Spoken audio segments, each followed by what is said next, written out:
Good morning बच्चों, कैसे सब लोग? बढ़िया एकदम। मैं आपका सीएस अक्षय।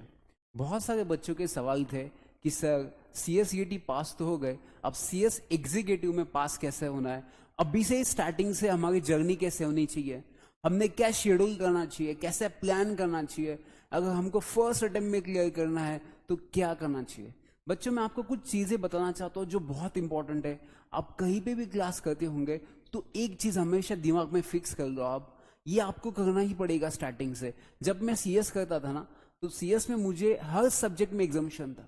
इसके पीछे सबसे बड़ा रीजन क्या था कि मैंने एक स्ट्रैटेजी अडॉप्ट की थी। उस स्ट्रैटेजी की वजह से मेरा सीएस एग्जीक्यूटिव बहुत अच्छे से क्लियर होगा, क्योंकि सीएसईटी तो बहुत इजी हो गया था, बट सीएस एग्जीक्यूटिव पास करना बहुत डिफिकल्ट है, ऐसा लोग कहते हैं, बट वैसा नहीं है। अगर अपन ने स्टार्टिंग से ही स्ट्रैटेजी वैसा किया तो आपको देखो बच्चों, सीएस एग्जीक्यूटिव बहुत इजी होगा।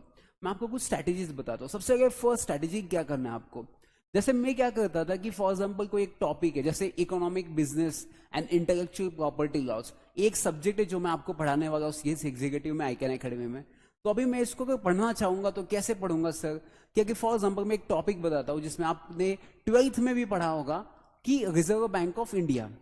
अब रिजर्व बैंक ऑफ इंडिया के बारे में वहां पे आपके पेजेस में या सीएस एग्जीक्यूटिव में सिलेबस में ऐसा दिया है कि आरबीआई मॉनेटरी पॉलिसी चलाता है, मॉनेटरी पॉलिसी चलाता है। अभी एग्जाम में एक 5 मार्क्स का क्वेश्चन आया था 2022 में, अगर आप देखोगे तो मैं कैसे करता था कि फॉर एग्जाम्पल अगर मैं फर्स्ट चैप्टर वो पढ़ रहा हूँ रिजर्व बैंक ऑफ इंडिया, तो जैसे ही मेरा फर्स्ट चैप्टर पढ़ के होगा मैं इमीडिएटली लास्ट ईयर के क्वेश्चन पेपर देखता हूँ। तो मैंने इस बार क्या किया है कि लास्ट ईयर के जो क्वेश्चन पेपर है ना, 2020 से लेके लास्ट ईयर तक, उसके 2-3 साल पहले के भी, मैंने हर चैप्टर वाइज मैंने उसको लगाया है। मतलब इस बार क्या होने वाला है बच्चों, इस बार बहुत डिफरेंट होने वाला है। आपका एबी आईपीएल टॉपिक जो एसी आईपीएल जो टॉपिक है बहुत डिफरेंट होने वाला है। इसमें क्या होने वाला है बच्चों कि जैसे अपन फर्स्ट चैप्टर लेंगे तो लास्ट ईयर के जितने भी क्वेश्चंस पेपर, उसका हैंड राइटिंग, उसका प्रैक्टिस, आपकी हैंड राइटिंग कैसे इंप्रूव की जाएगी, ये अपन उसके साथ लेने वाले हैं। एंड सेकंड चीज सबसे इंपॉर्टेंट है, उसके साथ साथ अपन नोट्स भी बनाएंगे। अगर आप देखो इंस्टीट्यूट का जो मॉड्यूल है जनरली 600 पेजेस का है, बट अपन यहाँ पे क्या करने वाले, अराउंड 100 पेजेस में आपकी पूरी नोट्स बहुत अच्छे से और शॉर्ट एंड सिंपल फॉर्म में आप बनाने वाले हो। अब इसमें कैसा करना है, मैं आपको एक सिंपल चीज बताता हूँ। मैं हमेशा कोई भी चीज अगर पढ़ाता हूँ या मैं खुद पढ़ता था, मैं हमेशा नोट्स ऐसे बनाता था कि जो आपके लिए बहुत बेनिफिशियल हो सकता है। जैसे मैं ऐसे बनाता, मैं कभी भी याद रखना जो सीएस एग्जीक्यूटिव में दिया है उसके बाहर मैं थोड़ा रिसर्च करता हूँ, क्योंकि जब भी आप आंसर्स लिखते हो, जैसे फॉर एग्जाम्पल इंट्रोडक्शन है, आपका मेन फैक्ट होगा, एग्जाम्पल होगी, केस लॉ होगा, और उसके नीचे आपका जो कंक्लूजन होता है ना बच्चों, कंक्लूजन बहुत इंपॉर्टेंट होता है, क्योंकि कंक्लूजन का एक मैसेज देना चाहते हो कि आप कंक्लूजन कैसा होना चाहिए। तो मैं उसके लिए क्या करता था कि एडिशनल रिसर्च करता था कि कंक्लूजन कैसे मैं कुछ डिफरेंट दूं बाकी बच्चों की तरह। जैसे अभी मॉनेटरी पॉलिसी के ऊपर अभी लास्ट 2022 में क्वेश्चन आया था कि आरबीआई मॉनेटरी पॉलिसी के थ्रू कैसे इन्फ्लेशन कंट्रोल करता है मार्केट में। तो इसका सबसे बड़ा अगर आंसर आपको मतलब लिखना है, बहुत अच्छे से लिखना है, तो आपको सबसे पहले आरबीआई क्या होता है वो जानना पड़ेगा। तो मैं क्या करता था कि चार्ट डायग्राम बॉक्स निकालता, आरबीआई हेडिंग दूंगा, फर्स्ट पॉइंट उसका निकालूंगा, आरबीआई कहाँ पे है, उसको ऑफिस कहाँ पे, इसको ऑफिस पहले वेस्ट बंगाल में था, मुंबई में। आरबीआई एक्ट कब पास हुआ, 1934 का एक्ट पास हुआ। उसको ऑफिस कब स्टार्ट हुआ, 1935 का पास हुआ, स्टार्ट हुआ। उसके बाद उसका अभी का गवर्नर कौन है, शक्तिकांत दास है। फिर उसके बाद आरबीआई कौन से करेंसी इशू करता है, आरबीआई सब नोट्स इशू करता है एक्सेप्ट 1 रुपीज नोट, क्योंकि कॉइन सेंट्रल गवर्नमेंट बनाता है। आरबीआई कौन सी पॉलिसी बनाती है, मॉनेटरी पॉलिसी बनाती है। यस और नो? तो मॉनेटरी पॉलिसी के अंडर फिर मेरे पॉइंट्स आएंगे, मेन फैक्ट्स में क्या आएंगे, ऐसा डायग्राम मैंने अगर इंट्रोडक्शन में निकाल दिया तो उसको आरबीआई का पूरा पता चल जाएगा कि भाई साहब ये कितना पढ़ा है। और सेकंड मेन फैक्ट्स में जैसे आएंगे अपन, तो मेन फैक्ट्स में अपन लिखेंगे कि मॉनेटरी पॉलिसी होती क्या है। जनरली मॉनेटरी पॉलिसी इसलिए बनाई जाती है कि जो इन्फ्लेशन एंड डिफ्लेशन को कंट्रोल किया जाता है मार्केट में। तो फिर उसके पॉइंट्स आएंगे कि इन्फ्लेशन बढ़ा तो आरबीआई कैसे स्टेप्स लेता है, जैसे इनकम, जैसे अपना रेपो रेट होता है, रेपो रेट को बढ़ाया जाता है, ऐसे आपको एग्जांपल्स गिना पड़ेगा। कैश रिजर्व रेशियो को बढ़ाया जाता है अगर इन्फ्लेशन बढ़ता है तो। फिर सेकंड पॉइंट आएगा कि आरबीआई और कौन से स्टेप्स देते हैं। फिर कुछ एक केस लॉ होगी, फिर उसके बाद कंक्लूजन दिया जाएगा कि आरबीआई ने इसके पहले ऐसा कभी फेस किया है क्या, अगर किया तो उसके मेजर्स कैसे लिए थे, उसका इंपैक्ट क्या हुआ मार्केट पे। तो अगर आप ऐसा सिस्टमैटिकली आंसर स्टार्टिंग से ही अगर फॉलो करोगे ना, स्टार्टिंग फर्स्ट डे से, तो आपको पता है सीएस एग्जीक्यूटिव में 10-10 घंटे पढ़ने की जरूरत नहीं पड़ेगी बिफोर एग्जाम। अब आपको टेंशन लेने की भी जरूरत नहीं पड़ेगी बिफोर एग्जाम। जो बच्चे स्टार्टिंग से ऐसा नहीं करेंगे उनको नहीं समझेगा। मुझे एक बात बताओ बच्चों, अगर आपको पता ही नहीं क्वेश्चन कैसे आने वाले हैं तो आप कितना भी पढ़ाई कर लो, आप क्या लिख पाओगे? तो पहले पढ़ाई करने के पहले, जैसे आपका क्लास में कोई भी क्लास में अगर कोई टॉपिक होता है तो उसके पहले आपको क्वेश्चन पेपर देखना बहुत इंपॉर्टेंट होता है कि भाई साहब इस चैप्टर में कितने क्वेश्चंस आए, उसके क्वेश्चंस पेपर एक समरी बना लो। मेरे पास ऑलरेडी एक समरी है, मैं जल्दी वो नोट्स आपको शेयर करूंगा कि कैसे मैंने चैप्टर वाइज को क्वेश्चन पेपर बनाया है। तो जैसे एक चैप्टर का क्वेश्चन देखने के कितने हैं और उसके बाद उसके आंसर्स लिखने कि आंसर्स लिख पाता हूं या नहीं लिख पाता हूं, क्योंकि भाई साहब पूरे इंडिया में सीएस तो सब लोग पढ़ाते हैं कि कैसे सीएस पास होना चाहिए। सबसे इंपॉर्टेंट है कि उसको एग्जीक्यूट कैसे करना एग्जाम में, बहुत इंपॉर्टेंट है बच्चों।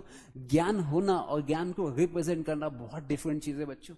मेरा दोस्त एक सीए का था, उसने 16 अटेम्प्ट देके अभी तक सीए क्लियर नहीं हुआ। उसके पास इतना नॉलेज है, सब सेक्शन उसको पता है, सब प्रोसीजर उसको पता है, बट अभी तक वो पास नहीं है। क्यों बच्चों? क्योंकि उसको पता ही नहीं कि उसको प्रेजेंट कैसे करना है और अपना एग्जामिनेशन, आपका इंस्टीट्यूट, यही तो सबसे इंपॉर्टेंट है कि आप प्रेजेंट कैसे करते हो। प्रेजेंटेशन बहुत इंपॉर्टेंट होता है बच्चों, इसलिए ये स्टार्टिंग से ही क्वेश्चन पेपर को देखते जाओ। जैसे जैसे क्वेश्चन पेपर देखते जाओगे आपका कॉन्फिडेंस भी बिल्डअप होगा और आपको पता है कि क्वेश्चन कहाँ पे आते हैं, कहाँ पे टारगेट किया जाता है। ये बहुत इंपॉर्टेंट होता है और आपकी हैंड राइटिंग प्रैक्टिस भी हो जाएगी कि भाई साहब आपको आंसर्स कैसे लिखने हैं। इसलिए मैं हमेशा आपको एडवाइस करता हूँ, जब भी आप आंसर्स लिखोगे हमेशा स्टार्टिंग से ही क्वेश्चन पेपर देखना। ये मेरा बहुत अच्छा आपके लिए एक एडवाइस रहेगा।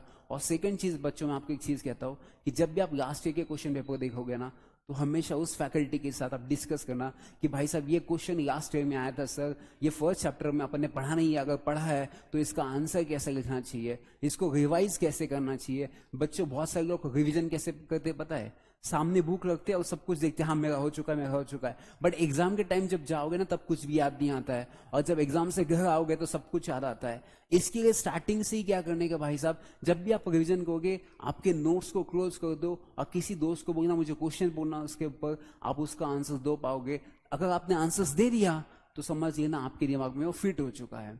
तो ऐसा स्ट्रेटेजी आपको स्टेप बाय स्टेप फॉलो करना पड़ेगा। ऐसे बहुत सारी इंटरेस्टिंग चीजें जो मैं आपके साथ शेयर करना चाहता हूं, तो आप कोई टेंशन मत लो। मैं बहुत अच्छे मार्क्स से आपका जो भी एसीए आईपीएल जो भी सब्जेक्ट है मैं आपको बहुत अच्छे से करके दूंगा। और आईकैन एकेडमी के बाकी फैकल्टीज भी बहुत अच्छे से पढ़ाती है, बहुत अच्छे से उनके लेक्चर्स भी चालू है। अगर आप ज्वाइन करना चाहते हो तो आईकैन एकेडमी को ज्वाइन करो और 1-2-3 बार देखो डेमो लेक्चर्स, फिर उसके बाद डिसाइड करो कि आप क्या सही में यहाँ पे ज्वाइन करना चाहिए नहीं करना चाहिए। बिकॉज बच्चों हम ऐसी फैकल्टी, मैं तो ऐसा फैकल्टी है, मैं बहुत अभी स्टूडेंट से लेके यहाँ तक मुझे 6 साल मैंने टीचिंग में दिया, तो मैं अब भी स्टूडेंट समझता हूँ और उसी पॉइंट ऑफ व्यू से देखता हूँ कि बच्चों को क्या दिक्कतें आती है कि अभी सीएस एग्जीक्यूटिव में कैसे पढ़ूँ, क्या कुछ नहीं पढ़ूँ, सब कुछ याद रखूँ, इतने सब्जेक्ट है कैसे याद रखूँ। आपके जो भी दिमाग में डाउट्स होते हैं ना एज अ स्टूडेंट, वो अभी भी मुझे पता है। मैं अभी उसी लेवल में टच किया, मैंने अभी वो लेवल नहीं छोड़ी है। मैं अभी तक टीचर बनने के बाद मैंने वो ग्राउंड लेवल नहीं छोड़ा है। मुझे आज भी स्टूडेंट से कनेक्टेड हूं और मैं आपका दर्द समझ सकता हूं कि भाई साहब आप ही है।